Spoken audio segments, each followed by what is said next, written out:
Today's window blinds come in many styles. Roller shades, roll-up shades, pleated shades, and horizontal blinds, to name just a few. The advantage of horizontals is that you can leave the blind drawn and simply tilt the slats to let in tons of light, a bit of light, or no light at all. Most manufacturers make their wood horizontal blinds from basswood. It's a hardwood, so it's durable. It's lightweight, so the blind doesn't end up weighing a ton, and it absorbs wood stain evenly. First, they feed the rough wood through a planer. They cut it down to 5.3 centimeters, the width of the slats. Then, following a laser guideline, they trim off any excess and square the piece using a straight line rip saw.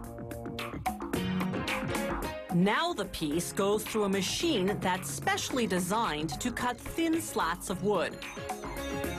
Its sharp steel blades slice right through, creating up to 15 slats, each 4 millimeters thick. Here's the piece of basswood before slicing and after. The slats now pass under an oscillating sander to prep them for staining.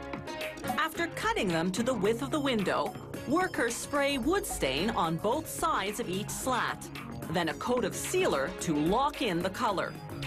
Once the sealer dries, they sand the slats manually to prepare them for a final protective coat of lacquer. Next, using a die, they punch 2 slots in each slat, 15 centimeters in from each end.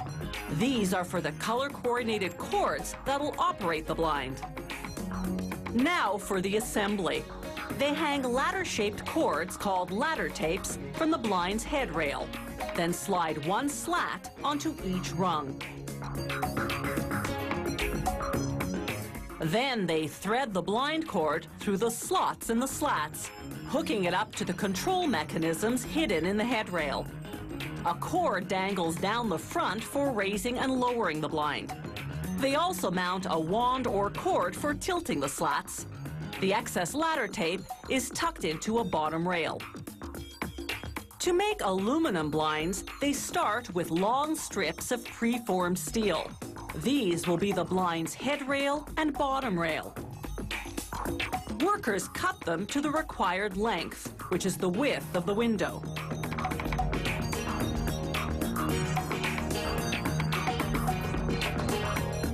They make holes in the headrail for the cord lock, the device that locks the blind to the desired height, and the tilter, the mechanism that angles the slats. Now they install those components. The cord lock snaps right into the hole, no hardware required. That's known as a pressure fit. They pressure fit the tilter as well. Next come the tape rolls, through which they run the ladder tapes.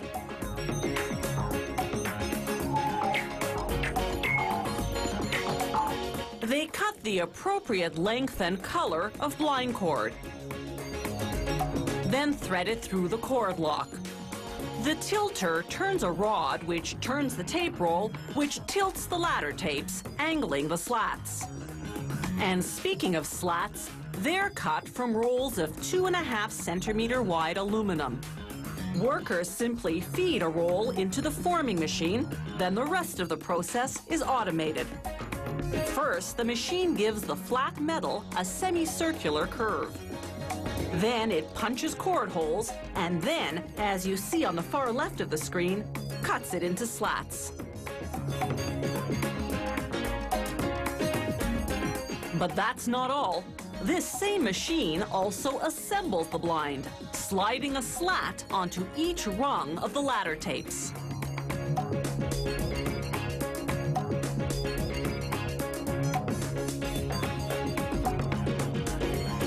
All that's left to do by hand is thread the blind cord and install the bottom rail. From this point on, it's just window dressing.